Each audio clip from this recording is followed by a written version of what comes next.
Hi, my name is Beth Blicker. I'm an employee here at Georgetown, and welcome to the Center of Excellence for Infant and Early Child Mental Health Consultations Conference, Equity from the Start. I'm going to be serving as a session moderator, and I'm joined by Cynthia, who's going to be our technical host.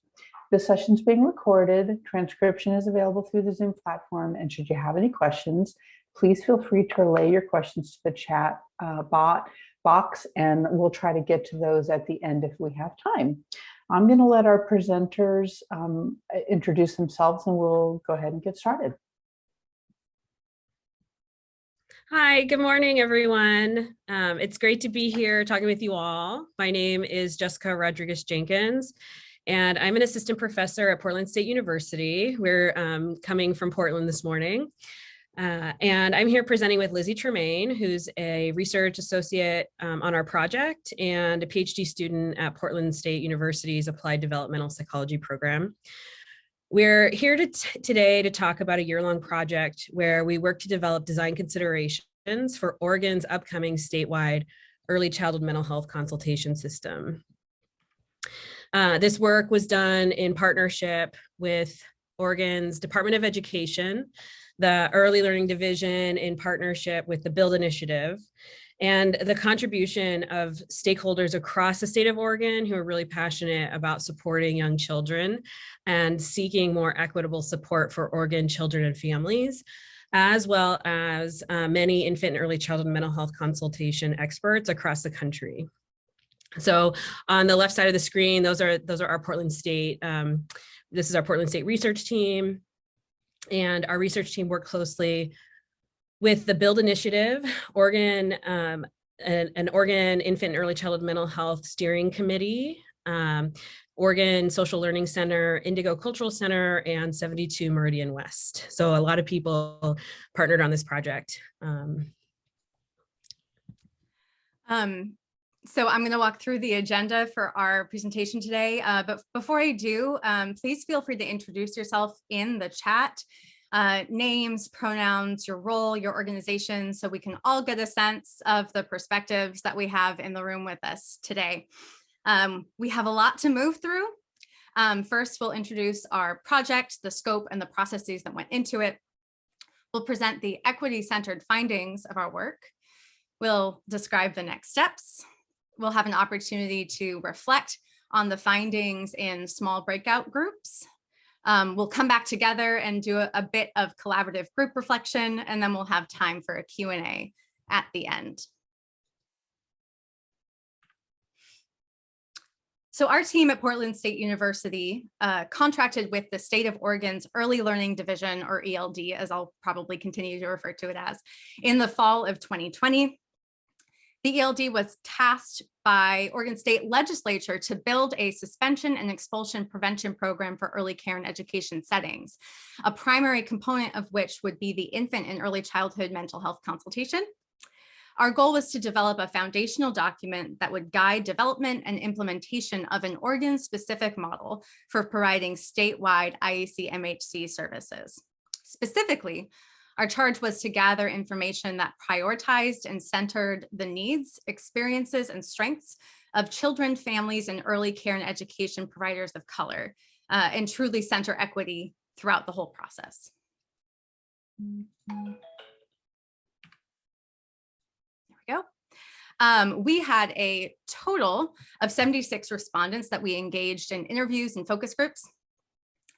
The respondents included Oregon Mental Health and ECE leadership who had experience running, housing, or participating in mental health consultation programming, Oregon IECMHC consultants and early intervention and early childhood special education specialists, and Oregon ECE providers such as teachers, assistant teachers who have been on the receiving end of consultation. We also interviewed national experts in IECMHC representing 8 additional states: Alabama, Arkansas, Arizona, California, Illinois, Michigan, New York, and Ohio.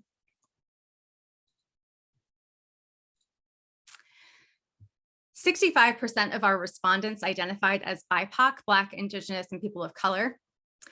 Of our BIPOC respondents, 42% identified as Native American Indian, 28% as Black African American, 28% as Latinx, and 8% as Asian Pacific Islander. Oregon is a geographically diverse state, and as such, geographic representation was important for our Oregon respondents. Our respondents worked in 19 of Oregon's 36 counties. Additionally, 40% of our participants worked in rural areas, 47 in urban areas, and 13 in suburban mixed rural areas. I'll now bring it back to Jessica for our equity-centered findings. So as you can imagine, with 76 total respondents, we had a lot of interviews, we had a lot of data, a lot of material to go through, and we got such rich information from all of the people that we talked to. People are so passionate about their desire to create a more equitable system.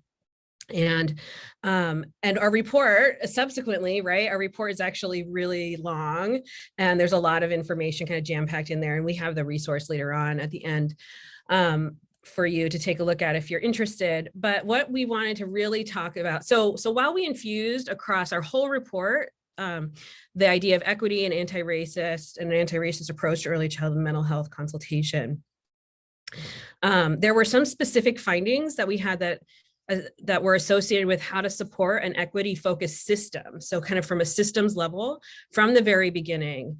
And that's what we're focusing on in this presentation today. So it's these six equity-centered findings around supporting an equity-focused infant and early childhood mental health system.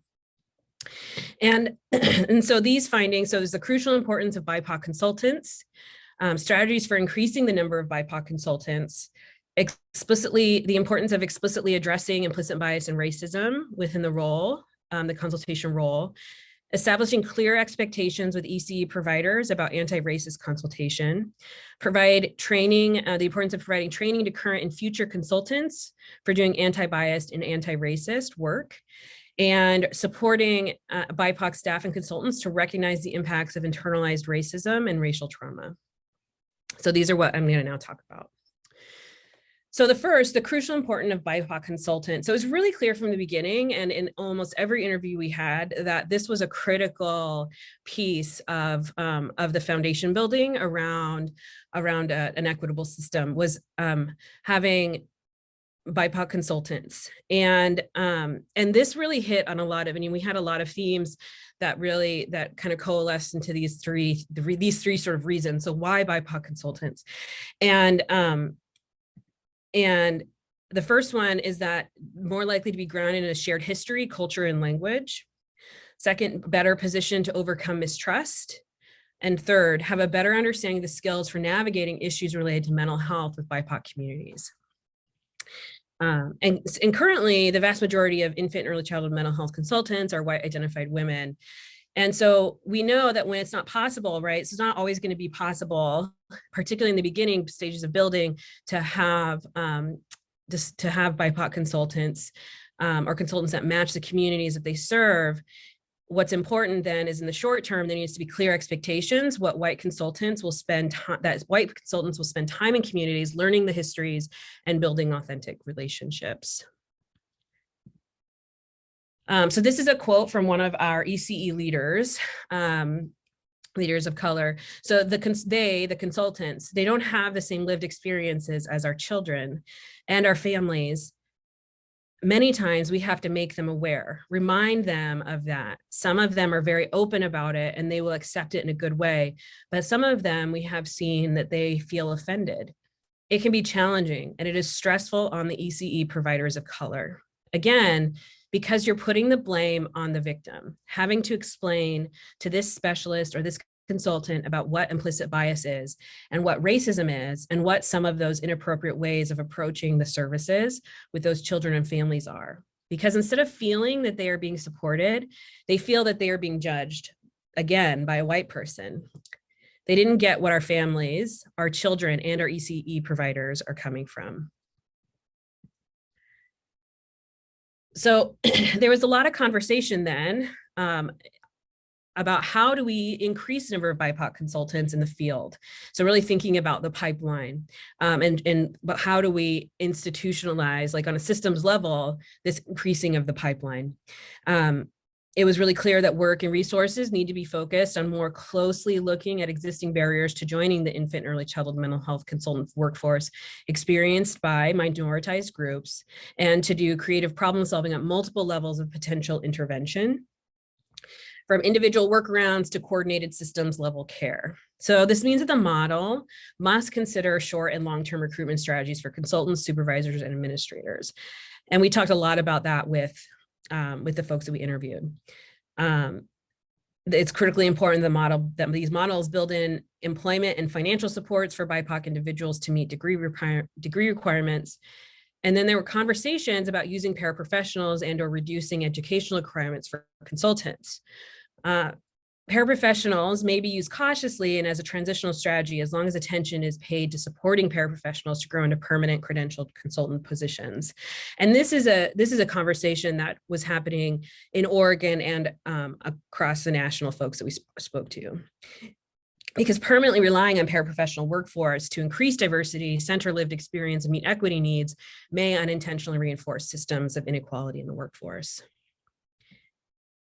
Strategies to increase recruitment of candidates who are more likely to reflect the communities served could include recruiting directly from the ECE workforce, building formal partnerships with colleges and universities, and within that, cultivating strong relationships with the graduate internship programs that are relevant, and being really clear about communicating what the program and the community needs are for their interns.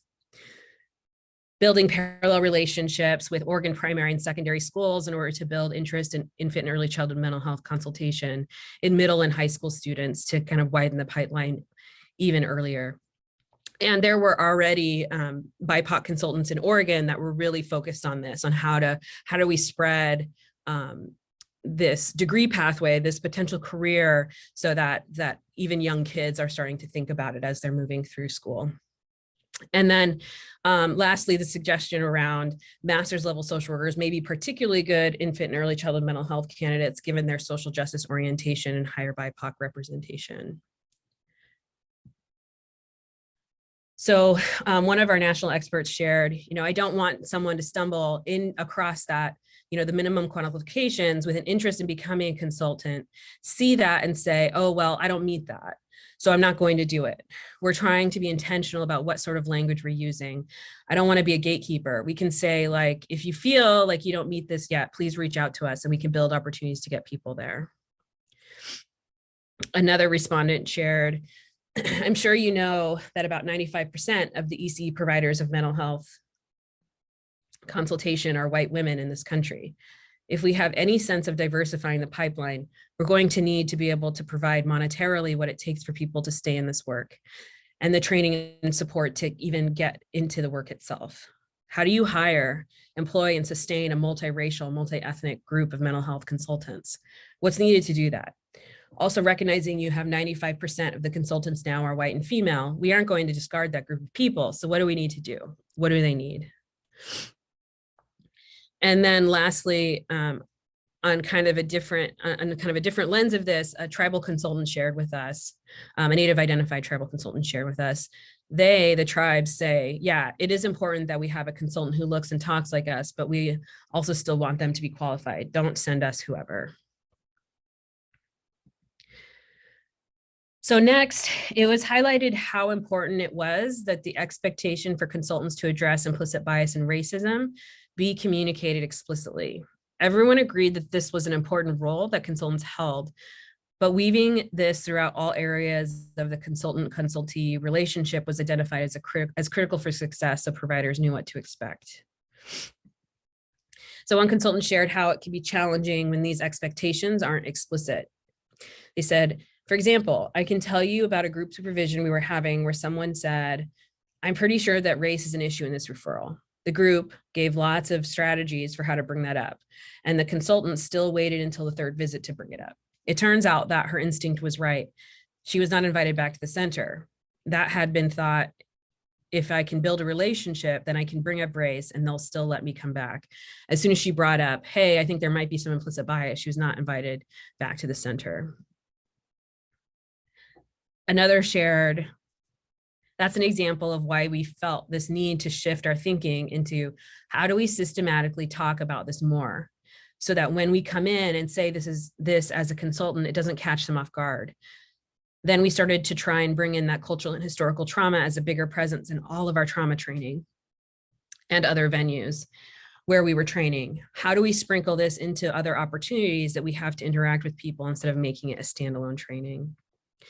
So really folks talking about how challenging it is to integrate these conversations when they're not explicit from the beginning. So in the way that the role of the consultant to address bias and racism needs to be incorporated from the beginning, the model needs to provide training, ongoing professional development, and reflective supervision to support consultants to engage in effective anti-racist and anti-bias work with ECE providers. This is hard work, and resources have to be put aside for this work as part of the consultant's FTE and not as sort of an add-on. One of our respondents said, what we weave throughout is the importance of recognizing a larger socio-political context and power dynamics that are in play and how white supremacy impacts systems and systems can be oppressive. We call it out, acknowledge it and talk about it, help them think about it, think about their own intersectionality within these systems, what comes up for them, and then with those they're consulting as well. So lastly, lastly, this support needs to extend to focus on the experiences and impacts of internalized racism and racial trauma on BIPOC ECE providers and consultants. So this consultant of color shared, the themes have been around like, hey, we do have to understand that consultants of color have bias too, and that those statistics say that we're going to disproportionately recognize children of color as well. Though the conversation might look different, the need for the education was highly supported across professionals of color and white professionals. This national expert shared, although when I was doing that trauma-informed family engagement training, I said, you know, we have a lot of participants of color in here. Do you feel like you need this training? And I wish I would have kept the chat box because it was overwhelmingly yes. The comments were like, we are so hard on our own community and our people, and our bias is so strong, and we've been taught to tear each other down, but we need to be called on that and to be challenged to build each other up. And I want to, and as talking about this piece, I also want to make sure that I talk about how there's two separate things kind of going on here.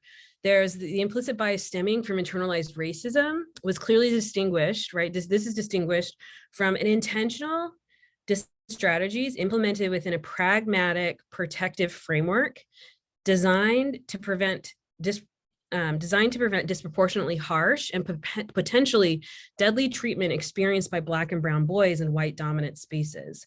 While closely related to internalized racism, particularly our national experts discussed that these strategies are designed to prepare Black and brown children for living in a racist society.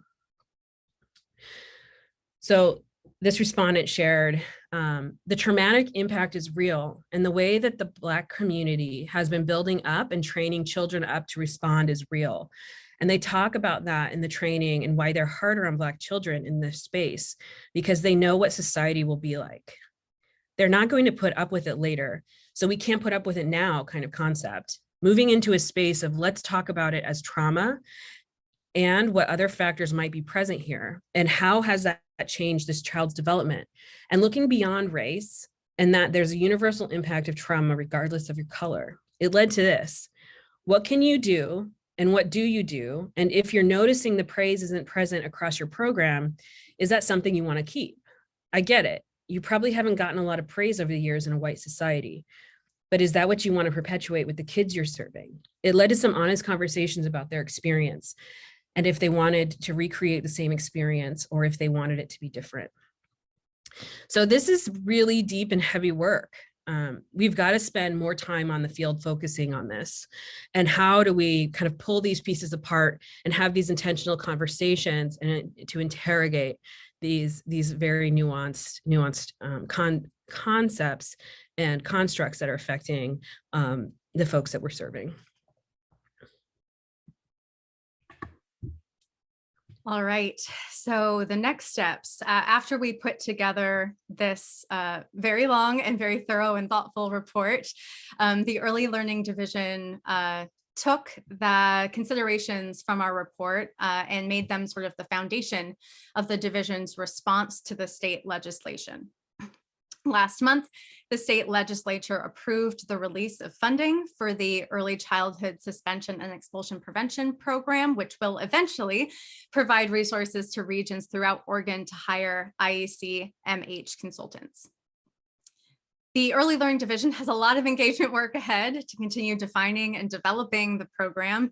Advisory groups are currently being formed to further guide the state's work. In particular, a process will need to be developed for community-based organizations to apply to house and deliver IECMHC services to early childhood education programs.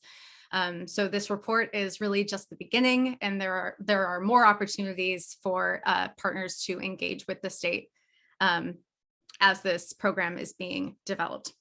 The state is projecting that services in communities will begin around February 2023. So I know that we moved very quickly through a lot of very big ideas and themes.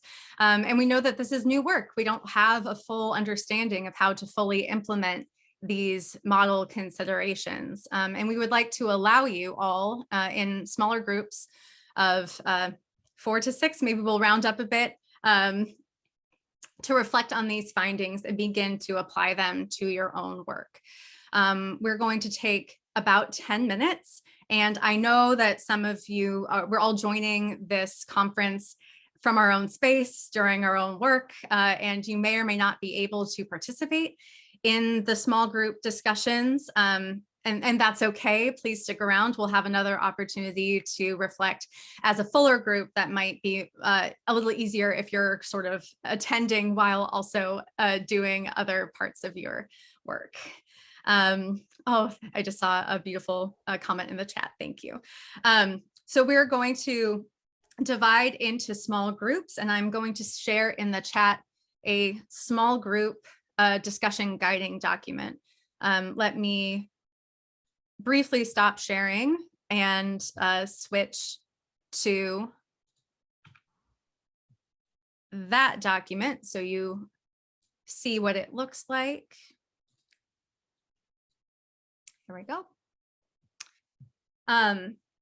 So you'll be able to view this document. It has instructions for the breakout group activity. Please reflect in your small groups on these 6 equity-centered findings presented today, and they are available for you if we went so fast that it's hard to remember what we talked about. And then at the bottom of the document, you'll see some prompts that you may choose to use in your discussions. If your discussion takes you in a different direction, that is absolutely wonderful and fine. And we have some options for reflecting on your general reflections on this work and thinking about where anti-racist equity-focused work shows up in your workplaces and your work scope. And where would you like it to show up if it's not currently showing up in those places? All right. Now would be a great time to break us up into those groups. All right. Welcome back, everybody. I hope your conversations, while brief, were also fruitful. Now we have an opportunity to reflect collectively and sort of see what other folks are thinking about this presentation.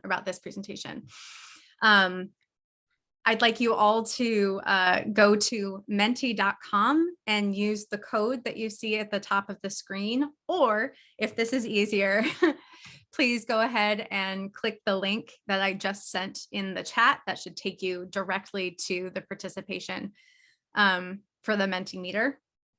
I know that this is a another tool that maybe you're not familiar with. So if you're running into any sort of difficulties, that's okay. Please feel free to respond to the prompts on the screen in the chat. So you're still able to participate and reflect with us. So once again, either go to menti.com and use the code at the top of the screen that you see, or use the link that has just arrived in the chat. And what we would like you to do is to briefly, perfect, y'all are starting. Based on your reflections in the small groups, what is something that you're planning to take away with you from this presentation and from your discussion? And as you can see, as you begin to enter in your responses, they will show up on the screen and we'll all be able to share and reflect together.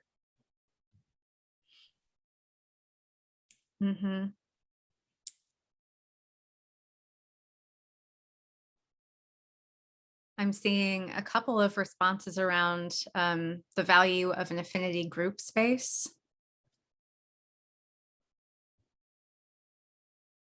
And that came up a lot in our conversations with folks, how important that space is and how important it is for it to be something that is structured within the context of the job, right? So that, you know, that is seen as a professional development support.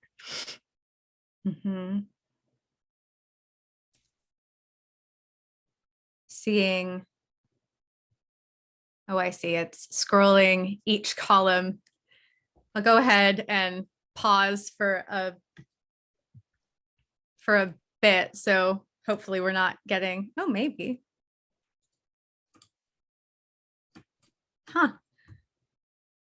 Press enter to pause the scroll. And I'm doing that. There we go. Nope. All right, this is new for me as well. It doesn't seem like I'm able to pause it. I'm sorry if the movement is giving anyone a bit of vertigo. But I'm seeing the value of relationship building and being explicit about issues relating to race and building relationship trust and rapport. I think the avoiding acronyms is it's actually so important. And I think that really relates to, you know, like how are we being trustworthy seeming, right, in our conversations with people, and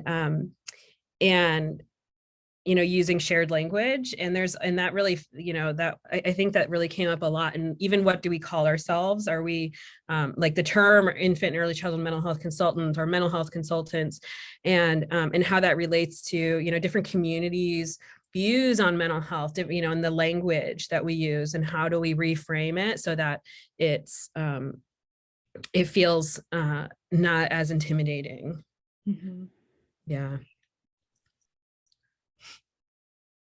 I know this wasn't a whole lot of time for this first question. I do want to make sure we have an opportunity to go to our second question, which is what innovative equity-focused work is going on in your state, organization, or community, or individual strategies that you're employing to help support equity-focused work. We really wanted to provide an opportunity here to see a snapshot of the equity-focused work that you all are doing in your own IECMHC work, whatever that might look like. So this is an opportunity for folks to reflect and share some things that that they feel is innovative and moving us all in the right direction. Now, if you don't feel that you have something to share, that is okay. This is moving work. And it's an opportunity to reflect and see what others are sharing, and maybe see if that's something you can apply to your own work. And Lizzie and Jesse, I just want to give you a heads up that you have about 9 minutes left. Awesome, thank you. We'll stay here for, let's say, about 2 minutes, and then move into a brief Q&A before wrapping it up. So if anyone has any questions they're mulling over and they'd like to enter them into the chat now, we might have a moment to see if they can answer some of them, if anyone wants to answer or enter a question. Sounds good.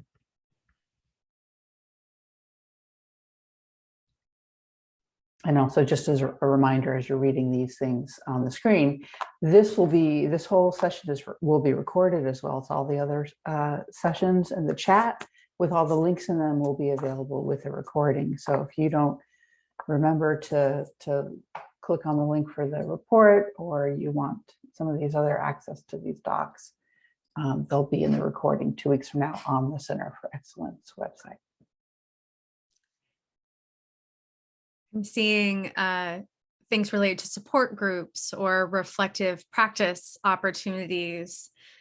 Feels like that's sort of in line with some of the affinity group discussion from the previous slide. So it's exciting to see that people are beginning to build those reflective groups in their systems. Yeah, training opportunities, increased mentoring.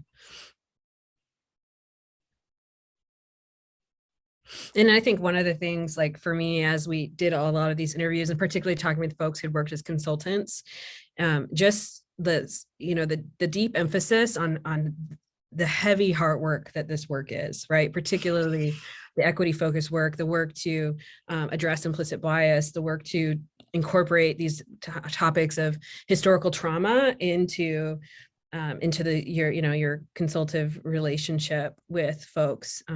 It's a lot of work, and it's so important that that we're wrapping around these development pieces, these supportive like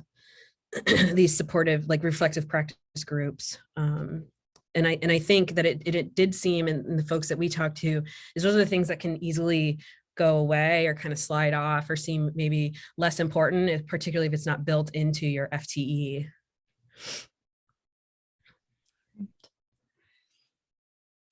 Given that we're about 6 minutes left, I'm going to stop sharing this. Thank you so much for collectively reflecting with us about these findings and your own work. And let me. I don't see any questions in the chat box right now. Yeah. Are there any questions that that popped up earlier that maybe we could circle back to?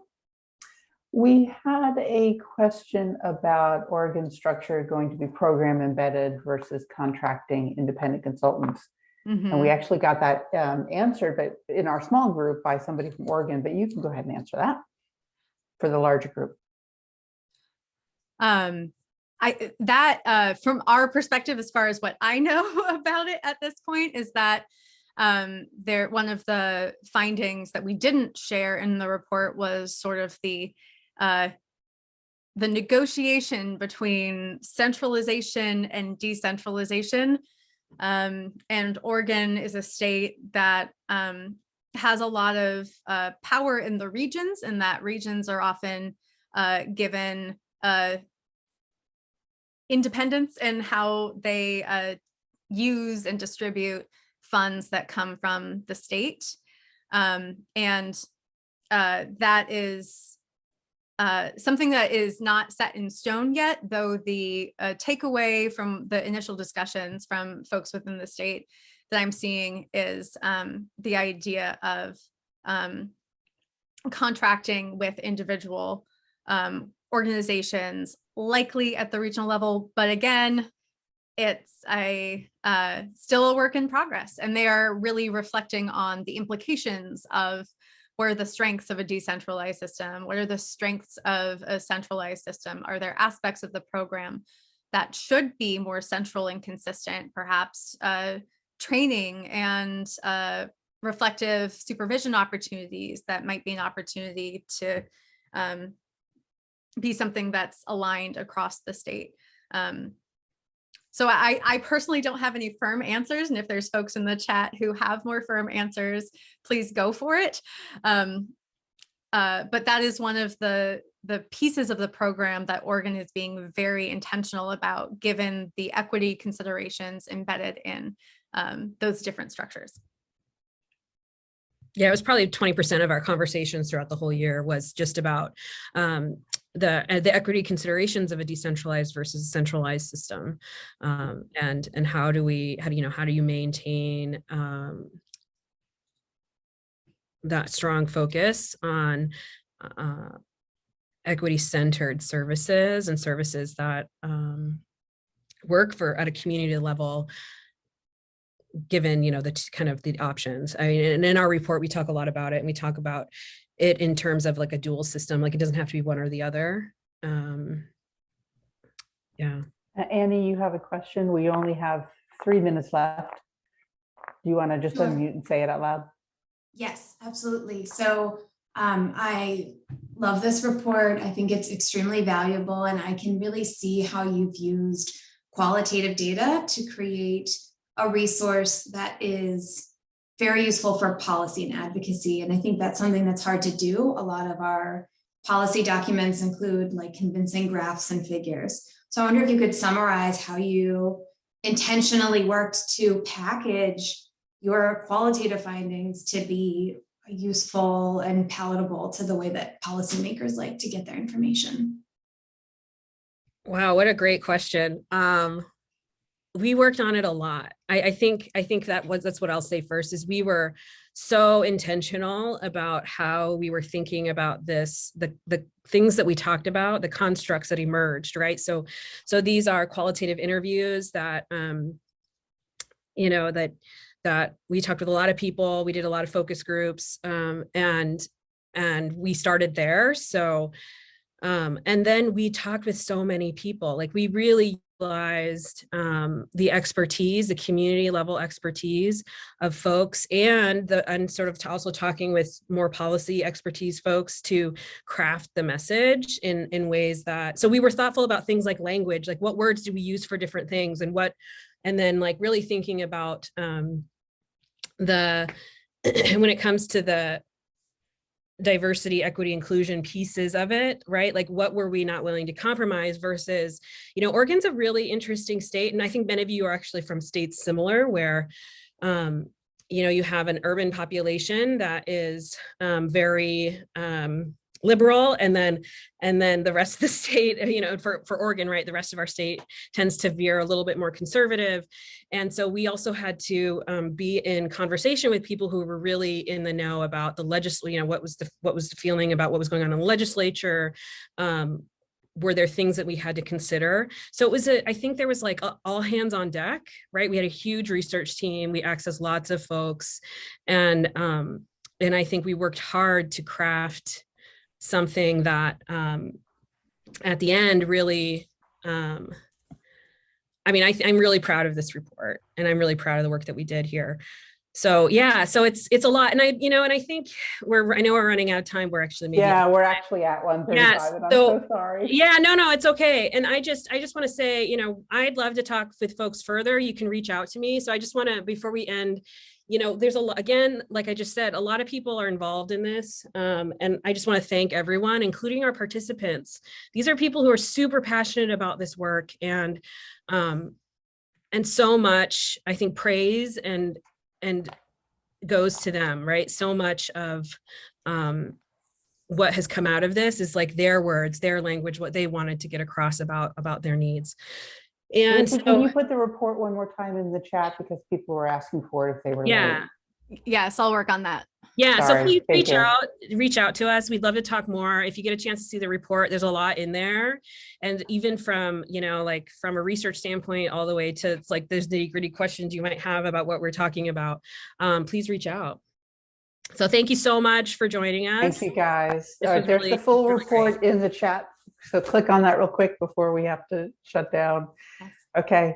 Thank you, guys. Thank you, everyone.